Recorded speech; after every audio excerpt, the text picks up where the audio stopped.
This episode of the ABIC podcast is brought to you by SQT Biomicroneedling Australia.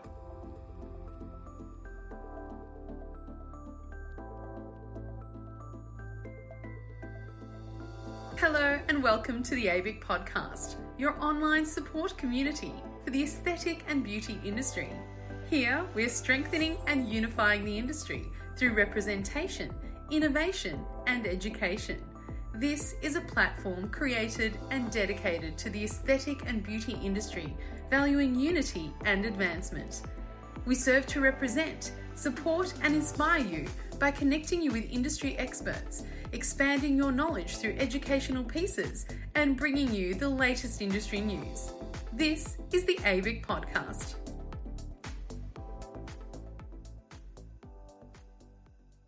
What if the future of skin rejuvenation isn't more heat, more trauma, or more downtime, but a return to nature's own regenerative blueprint?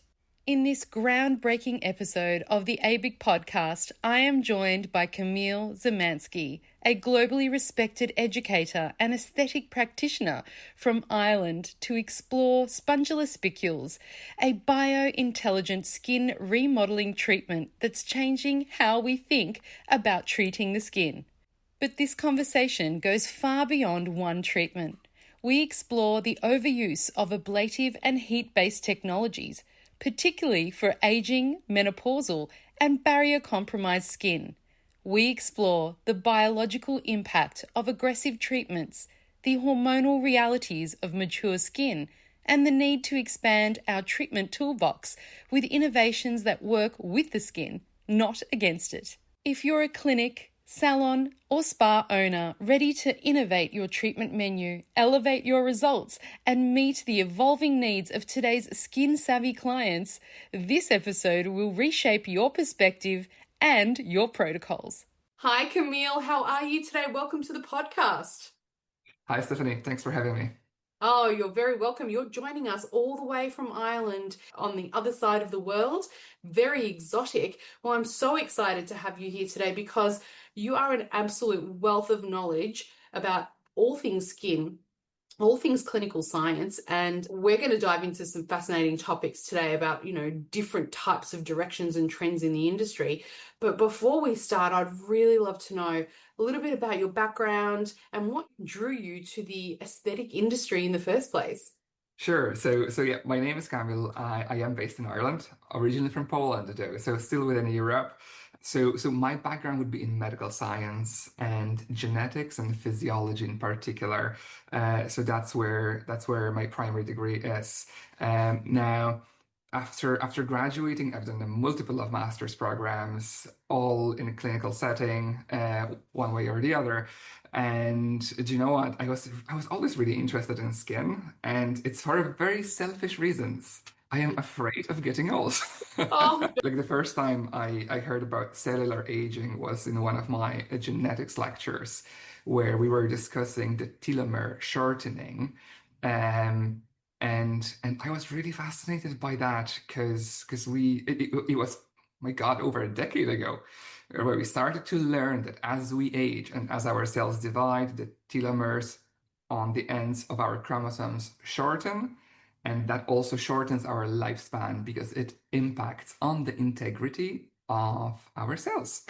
So I was like, oh my gosh, so if there was a way of, lengthening those things.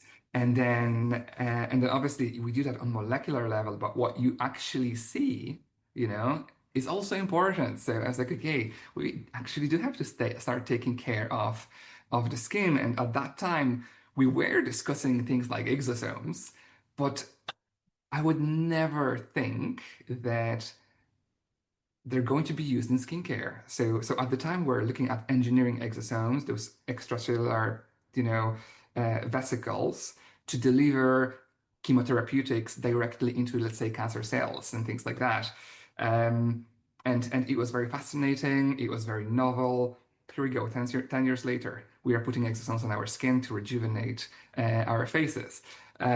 So do you know what? There's a lot of link between medical research and what's trending in beauty right now. And I think we're Absolutely. going in the right direction because for a very long time, we've been using a lot of butcher approach techniques to rejuvenate ourselves, and we're starting to learn um, that actually supporting our biology is a lot better in the long run.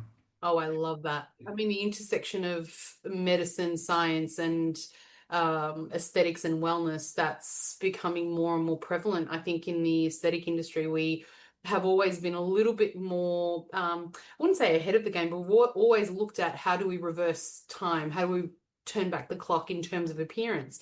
And that internal and external is now combining. And that's what originally drew you to aesthetics? So yeah, do you know what? And I was like, Jesus, I could do so much in aesthetics. My sister is a beauty therapist, and she was like, listen, you have to go into skin. You have so much knowledge that I, as a beauty therapist, have no idea of. You could help so many people. You could help to develop new products, technologies, things like that. And I was like, "Do you know what? Okay, let's do it." So I started with my beauty qualifications, then aesthetic practitioner program in the UK, and then a diploma in aesthetic medicine in Poland. Again, it's a diploma in aesthetic medicine, but I'm not a doctor. Things in Poland work a bit differently. So you become a cosmetologist, do your 4-year cosmetology degree in medical university, and then you can do those postgrad things that does not make you a doctor, but broadens your knowledge Yes. within the area. And and I think that was the right call for me because I'm loving what I'm doing. My clients are loving the results. And yeah, so basically what drew me to aesthetics is aging. I'm afraid of aging. So I'm looking at different ways that I can apply well to myself and to my clients to, slow down the aging because we cannot stop it, unfortunately. There's a lot of work being done right now in longevity science and some great gurus that have started, and very prominent Australian people as well who've started a long time ago pioneering longevity studies, now working at Harvard and so forth.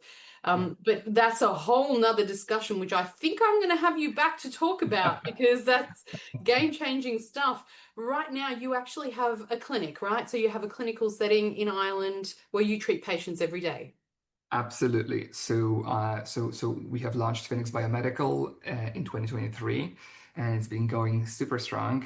We are based in southeast of Ireland, and our clinic delivers cutting edge treatments. What else am I supposed to say? It's injectables, lasers, and novel therapies for skin. So we're Okay. mostly concerned of the skin and face. We would do some body treatments, but the main focus is the face. And speaking of innovative treatments, you've worked both, as you said, across clinical and educational roles. And now today we're talking about Spongilla spicules. Mhm. So you were very much drawn to the science behind this. Why do you think that Spongilla spicules is a game changer for skin remodeling today? Mhm.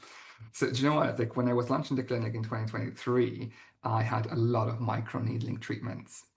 And before I tell you what are Spongilla spicules and how they work, let me tell you that after introducing the specules into my clinic, I have phased out 90% of microneedling treatments. It is incredible. It is absolutely incredible. So Spongilla specules are those little teeny microneedles that are derived from fresh water sponge. And it's important that we mention that it is a freshwater sponge, not marine sea-based water sponge, because freshwater sponge does not cause any allergic reactions. There's a lot of people that would have allergies to marine components. And the brand that I work with in the clinic is called SQT Biomicroneedling, and their specules are based from freshwater sponge. So those specules are harvested from the sponges. They're being dried, hydrolyzed, and they come in the form of a powder. Like when you look with the naked eye, they look like a powder, but under a microscope, you can see those teeny tiny specules. And along those powder vials that we get with the SQT sets, you get a bunch of active ingredients contained in another vial. You mix them together, you apply them to the skin. We would massage those specules in. They would go as deep as basal layer of epidermis, and they would deliver active ingredients, and they would stimulate collagen within our skin. So they basically work the same way as microneedling does, without all the side effects or trauma that microneedling treatments deliver. I think microneedling has been super successful in our industry, but there's a new player on the market, and I think this is where the future is. We don't get bleeding with the specules. There's no excessive redness on the skin, and there's no risk of infections. You're dealing with organic compounds, not metal needles made of nickel. Again, some people would have allergy to those needles. As I mentioned, there's not much trauma. Again, people are generally afraid of needles, even in 2025. With specules, all they're seeing are vials that are being massaged into the skin. The treatment is comfortable. It's a funny feeling. And if It you have is. experience, have you tried it Yes, I yourself? have. It is a Yeah. funny feeling. Is it? It's quite comfortable. But honestly, the results are the things that I was like, you know what, even if it is painful, I don't care. I'm going to go through this so I can get the results. But actually it wasn't. It was very comfortable. Yeah, so the mechanism of action is very similar to microneedling, but less trauma. So the specules penetrate to the basal layer of epidermis. Obviously, it would disrupt the epidermis, so cytokines and growth factors are being released. They bind to the receptors in the fibroblasts that are located in the dermis, and we have that collagen remodeling, wound healing response that we would get from traditional microneedling.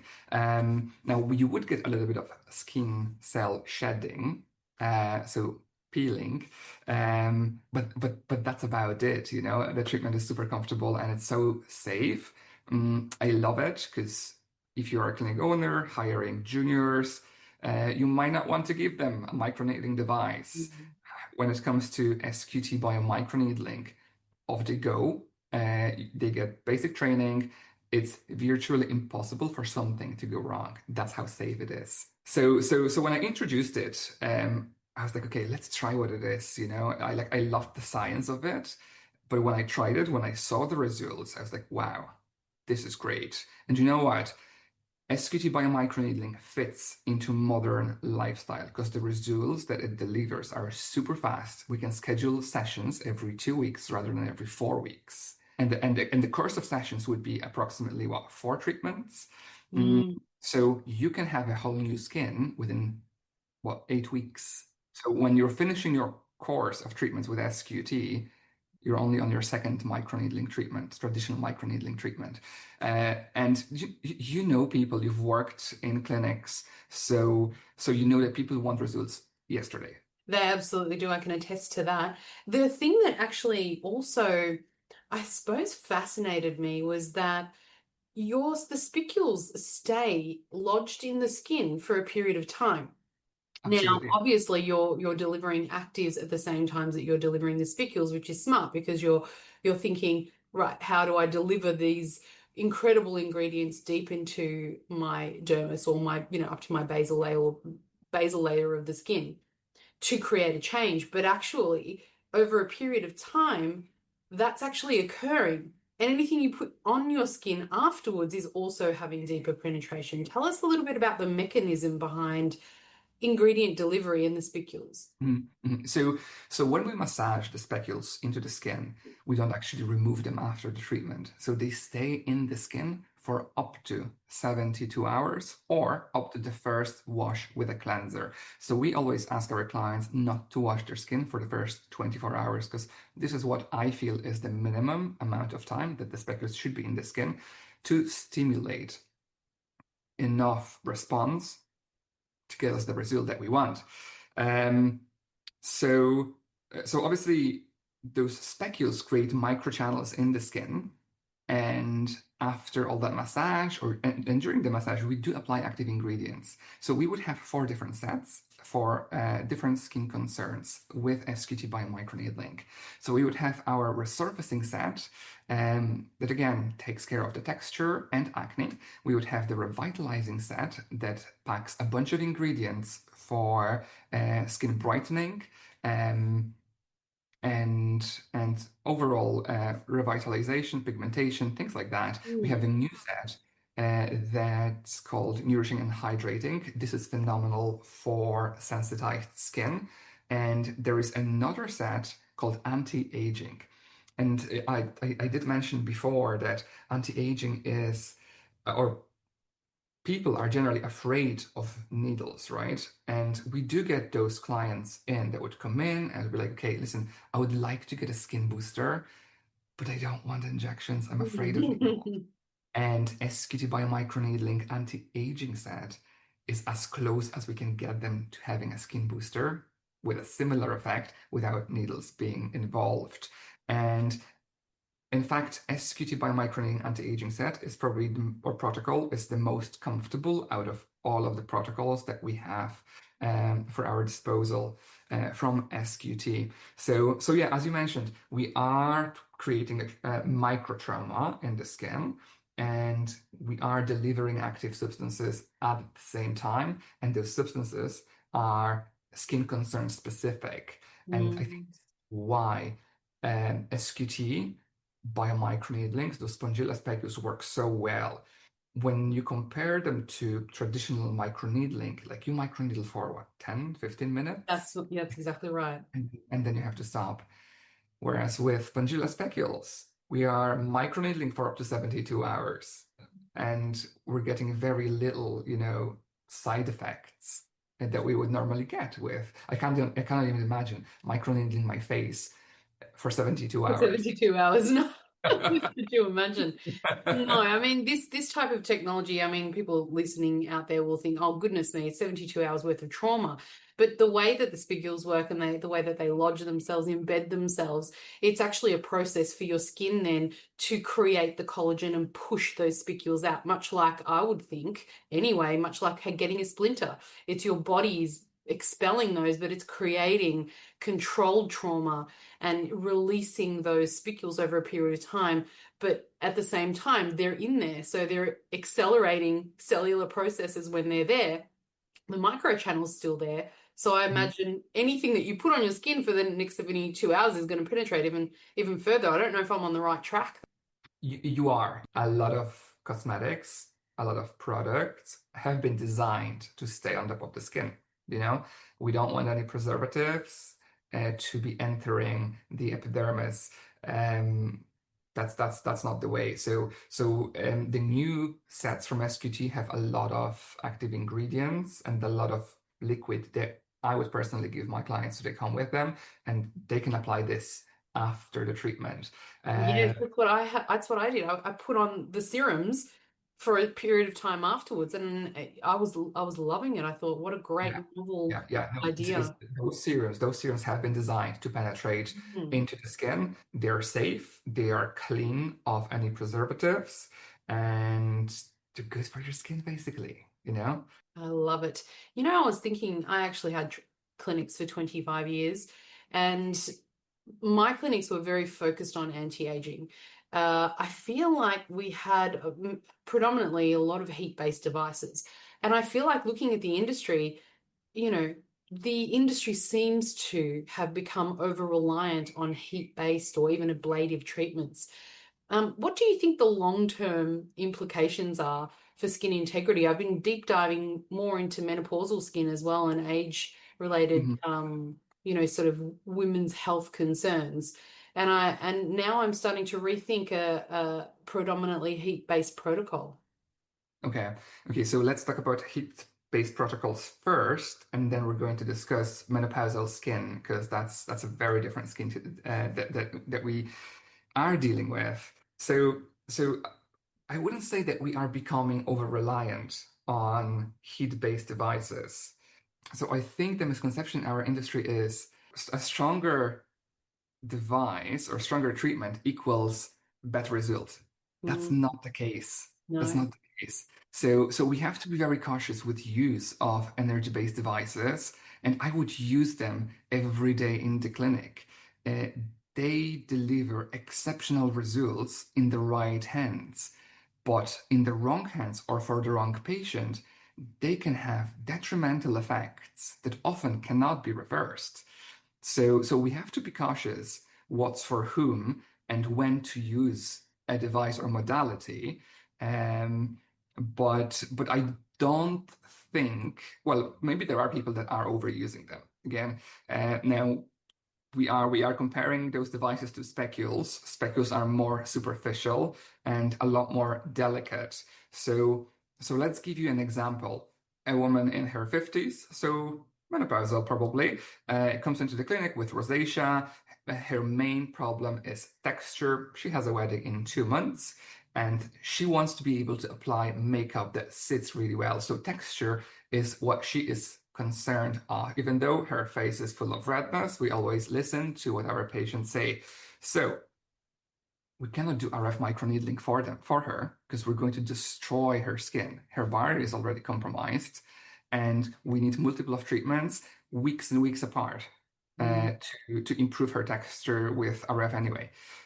So what we do SQT biomicroneedling, the nourishing and hydrating set. It has a bunch of botanical extracts that are going to soothe the skin. The spicules are going to increase the skin cell turnover, and they're going to strengthen the barrier. Actually, there's a really nice study in Poland done by one of the doctors that shows that thickness of the skin improves after 4 sessions of SQT biomicroneedling, which is incredible. Now, this is what everyone with compromised barrier and rosacea needs. So within 2 months, we can do a full course of SQT biomicroneedling, improve the texture of the skin of our client. She's not going to have any downtime. Her barrier is not going to be compromised. In fact, it's going to be strengthened.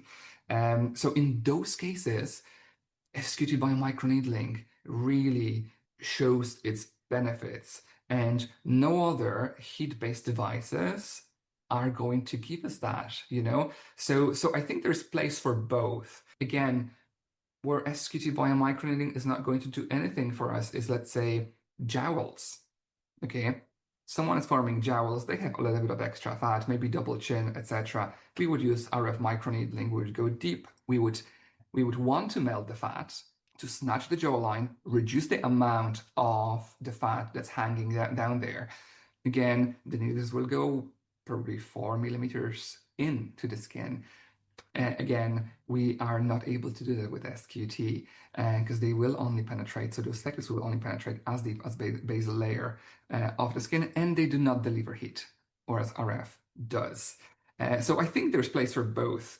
We just have to be cautious on when we use each treatment. And to learn that, practitioners need to come back to the drawing board, to the basics, and learn again the skin physiology, how the skin works, what it needs, and support it rather than force it into submission, There are probably a few things that we have to understand. Menopausal skin is thinner than normal skin. It's drier than normal skin. It's driven by hormonal shift. That means that a skin like this does not regenerate the same way. Like, women have it so tough when they hit menopause, and I feel for them big time because their skin looks beautiful until they hit the menopause, and then the hormones shift. Their body does not regenerate the same way. So we have to be very careful with what we do to their skin, because with aggressive treatments, they might heal for a lot longer, and they might end up even with things like scarring. So SQT biomicroneedling definitely is a better choice here because it's going to support the skin that we already have. It's going to nourish the skin, plump it up. There's rarely point to stimulate skin like that with RF or non-ablative lasers because that regeneration power is very limited after the menopause. That ship has sailed. So all we have to do is make sure that the barrier is strong, make sure that the skin gets all the nutrients that it can get. And this is what we get again with our anti-aging set. All the peptides, proteins, nourishment that the skin needs is there. So for my menopausal clients, SQ2 biomicroneedling anti-aging protocol is phenomenal. I'm just sitting here thinking about, look, surely there's clinical studies, if not observations, on how even perimenopausal skin, and not just menopausal skin, responds to the spicules versus heat-based treatments. I mean, are there any clinical studies out there at the moment?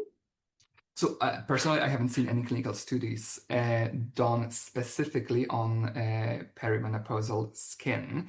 It is definitely a good area to explore. The most recent study that we have is that study from Poland, where the researchers looked at the way the skin behaves. So improved barrier, thicker epidermis, less redness and inflammation in the skin. And that is super, super important. Like the number one cause of aging is chronic inflammation, and SQ2 biomicroneedling can reduce that. Yeah, absolutely. And now we're looking at the spicule treatment itself. How does it actually fit into the treatment ecosystem? You were talking about lagging regeneration times and cellular renewal in aged skin or even menopausal skin. Can we combine this type of treatment with low-level laser therapy or LED to speed up that cellular renewal after the spicules? Can you combine it with microneedling or heat-based modalities? What are the protocols that you see to, I suppose, have a more holistic treatment rather than just a monotherapy with SQ2? Can you combine it with other things, and what have you seen? That's a really, really good question. And so again, when it comes to SQ2 and classic microneedling, I would not combine those two. Like, we want to move away from classic microneedling. That's why we're using SQ2 biomicroneedling. So those two are a no-go. And probably same goes for heat-based devices. There's no point using holistic approach if you're going to butcher the skin with CO2 laser after, However, I do use my SQ2 biomicroneedling with Dermalux LED therapy. So I personally, I love what Dermalux does to the skin combined with SQ2. So for someone that comes in with pigmentation and lack of glow, we would use our revitalizing protocol from SQ2 and combine it with red and infrared light. So red light would boost the results of the treatment. It would fade the pigmentation, give us that beautiful glow, while infrared light would be reducing the inflammation associated with specule penetration. SQ2 Biomicroneedling Australia, leaders in natural regenerative skin solutions. SQ2's revolutionary Spongilla-based technology delivers powerful results without chemicals or downtime, making it a standout in modern aesthetics. With comprehensive training and global support, SQ2 empowers clinics to offer cutting-edge treatments with confidence. Ready to elevate your skin offerings? Discover the future of biological beauty with SQ2. Visit www.sqtaustralia.com.au to learn more.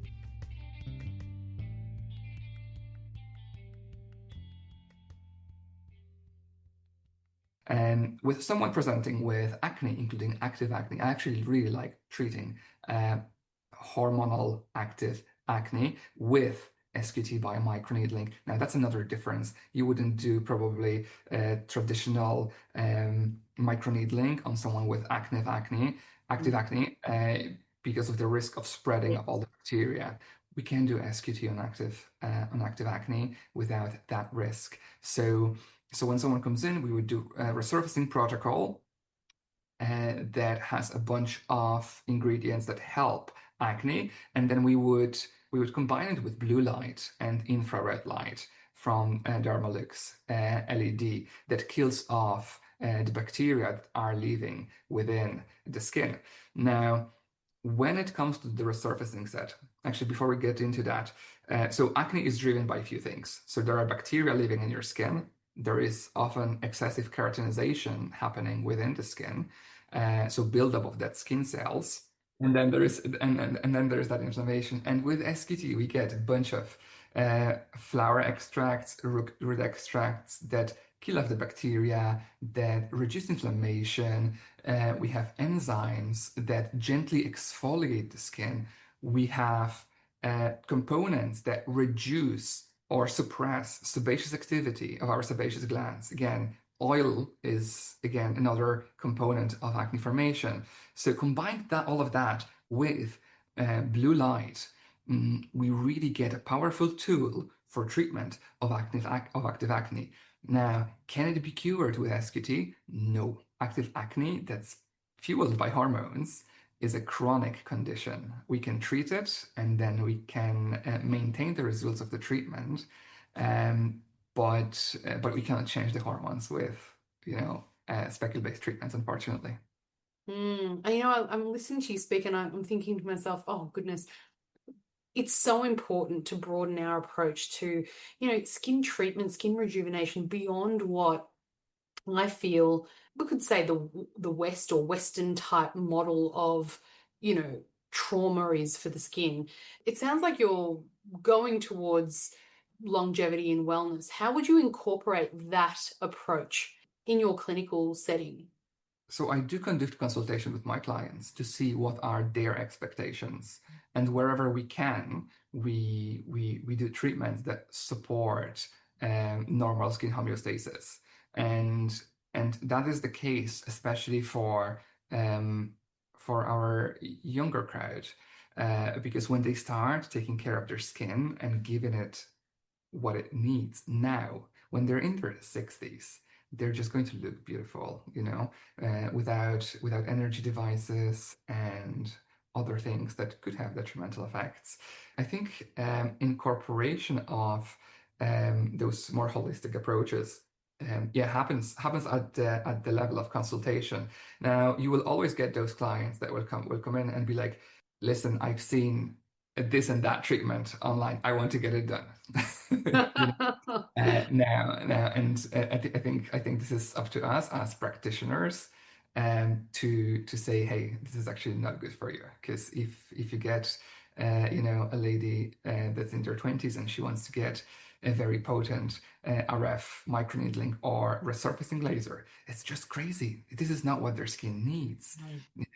As I said, there's a place for that, because if our clients that are in their 50s or 60s now knew what we know now 30 years ago, they wouldn't need those energy device-based treatments now, So yeah, I think everything happens during the consultation. It all depends on the expectations of your patients and obviously your approach to the skin, because everyone has a different one.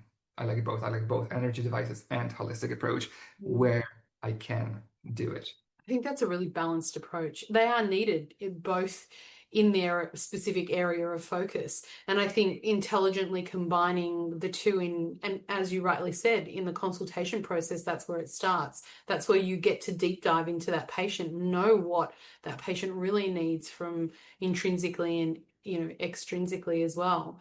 How do you actually educate your clients, speaking about consultations, about biointelligent treatments or things like spicules, because it is something that is a little bit left of center right now, loads of science behind it, but it is still kind of new technology. Okay, so the way I work is during a consultation, especially for something as novel as SQT biomicroneedling, I have a slide deck, because it's people are visual. So we would show them the structure of the skin. We would show them how the treatment works on molecular level. We would discuss timelines, results, before and afters, to show them why it works, how it works, and why this should be the approach that they should be taking. And again, those that want to listen, they usually go for it, and they're delighted with the results, you know. I had so many people that had microneedling treatments before that traumatized their skin or were ineffective. I did not find even one person with SQT that would say, I see no difference in my skin after even one session, you know? So I think, yeah, you do need to educate your patients and plan that patient journey with them so that they know what is going to happen on every stage of the treatment. What is it that you're trying to fix? What should happen? And then as you're doing the treatments, monitor their progress, because not everyone might respond to ingredient X, Y, or Z. So you might switch things around. And realistically, what have you seen in terms of results from these treatments? I mean, you offer so many treatments in your clinic, and injectables, and obviously skin boosters, and you know, we all love them. We all know the dramatic results. You know, why are you such a fan of SQT? What have you seen? Do you know what? I think my favorite treatment from SQT is the revitalizing protocol, and that's because this is a protocol that's focused on skin brightening. Right. And as you know, we do not use heat for SQT biomicroneedling. So this is a protocol that excels everything else that's on the market for ethnic skin tones that present with melasma. Okay, Right. melasma is extremely tricky to work with, to start with, even on phototypes 1, 2, and 3. When you Mm. get someone with phototype 5 and melasma, you cannot even do, I don't know, a thulium laser on high settings for them, because you are going to cause post-inflammatory hyperpigmentation. The amount of heat that you infuse into the skin is going to induce melasma. Yes, it might be gone initially, but then it's going to rebound even stronger. And with SQT, again, there's no heat. Like your patients will feel a little bit of heat after the treatment, but Mm. actual heat that would trigger the melasma. So we can fractionate melasma with the spicules, and we can deliver active ingredients into the skin that actually block the tyrosinase activity. And my hero ingredient is tranexamic acid. I Yeah. cannot have it enough. Every single melasma patient is on tranexamic acid skincare. We do tranexamic acid post microneedling, SQT biomicroneedling, and they do get phenomenal results without the risk that their melasma is going to come back. As long as they protect their skin and use their tranexamic acid, they're good. So if you're listening to us and you're a salon owner who has a lot of skin phototypes 5 and 6, you're going to love those treatments because they're so safe for ethnic skin types. I cannot have enough. So like personally, I would have a lot of Indian clients, and they do have a lot of melasma, and their skin is so sensitized to sunlight. Even though we don't have much sun in Ireland, they do have that melasma, and the minute the sun comes out, their melasma just rebounds. So what we do is a course of SQT treatments, put them on a retinol that after the treatments, put them on retinol that would work epidermally, and then tranexamic acid is an absolute must. How soon after the treatment would you start them on that protocol? I mean, do you prep them? It all depends on the severity. So some people need a prep, some people don't need a prep. We probably shouldn't compare SQT to chemical peels where there is skin cell shedding as well.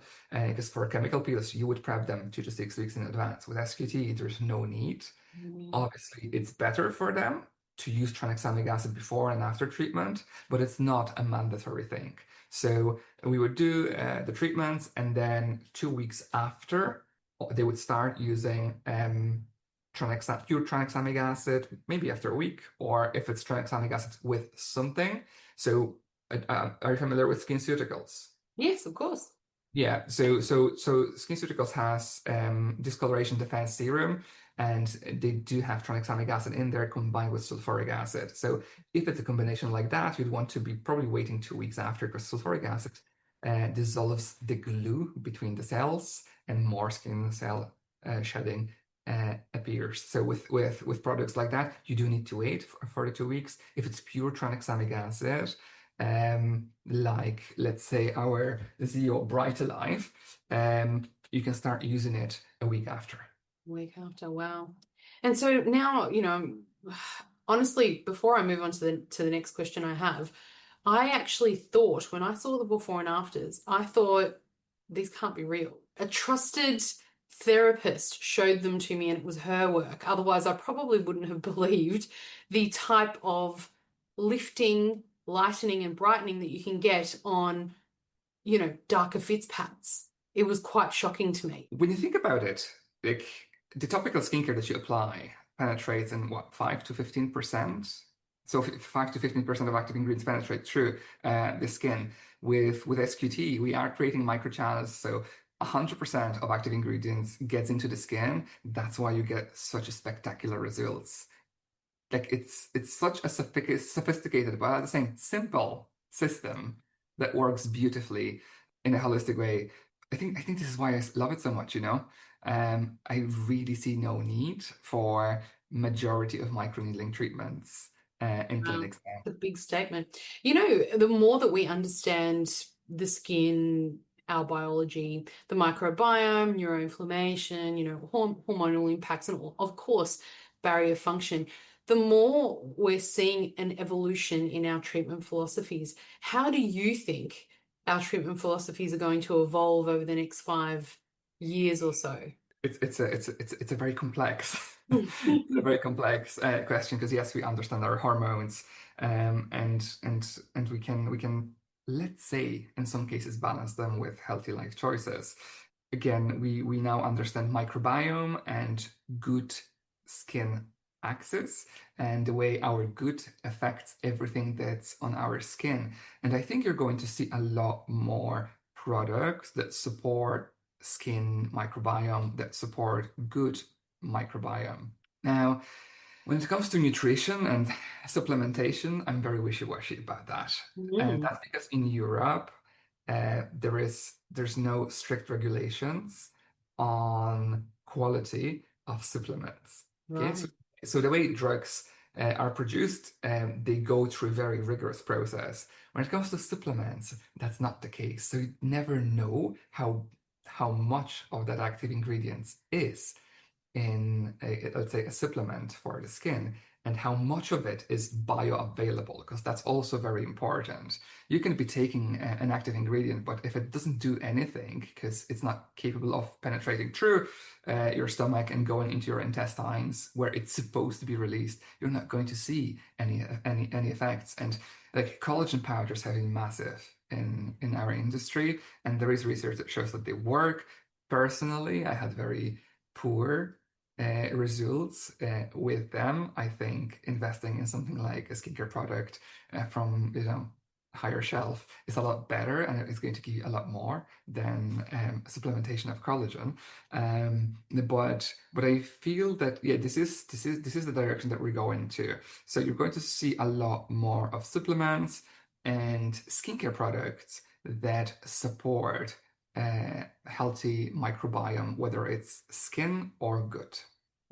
Supplements are getting smarter though. We've got liposomal vitamins, we've got enhanced delivery systems, certain coatings that don't make them susceptible to stomach acid and do reach your gut. So they're coming a long way. It's interesting that Europe is so far ahead of regulating skincare, but so far behind in regulating supplementation. I think we're around the wrong way in Australia. I think we are, like, EU is regulating, retinol consumption. So from next year onwards, only 0.3% of retinol will be available in over-the-counter skincare. Yet, when it comes to supplements, it's Wild West. Right, which is insane, isn't it? Because, I mean, retinol is the most proven ingredient for, skin health, skin age reversal, lightening, brightening, you name it. It's the most proven, and they're capping it. There's smart delivery systems these days that can amplify the results from low doses of retinol, and they're doing a really good job at getting smart at the technology there.